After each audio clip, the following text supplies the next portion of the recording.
Hello বন্ধুরা, তোমরা সবাই কেমন আছো? আজ আমি নিয়ে এসেছি শীতকালীন সবজি দিয়ে মিক্সড ভেজ। তার জন্য নিয়েছি ফুলকপি, আলু, মূলো, পালং শাক, বেগুন, কুমড়ো। প্রথমে গ্যাস অন করে কড়াইয়ে তেল গরম করে তাতে ফুলকপি আলু দিয়ে দেবো। হালকা লাল হয়ে গেছে, এবার ভেজে তুলে নেব। আবার ওই তেলে মূলো কুমড়ো একইভাবে ভেজে নেব। শেষে বেগুন ভেজে তুলে নেব। আমার সব সবজি ভাজা হয়ে গেছে। এরপর পরিমাণ মতো তেল দিয়ে তাতে গোটা জিরে শুকনো লঙ্কা ফোড়ন দিয়ে পেঁয়াজ কুচি দিয়ে দেবো।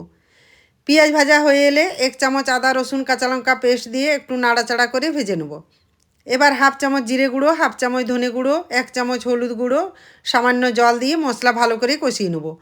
মশলা কষানো হয়ে গেলে পালং শাক দিয়ে একটু নাড়াচাড়া করে ভেজে রাখা সব সবজিগুলো দিয়ে মশলার সাথে বেশ কিছুক্ষণ কষিয়ে নেব।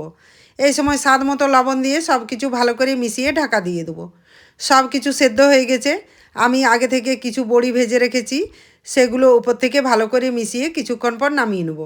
তৈরি হয়ে গেল আমার মিক্সড ভেজ। রেসিপিটি ভালো লাগলে লাইক, কমেন্ট, শেয়ার, সাবস্ক্রাইব করে পাশে থাকার অনুরোধ রইল।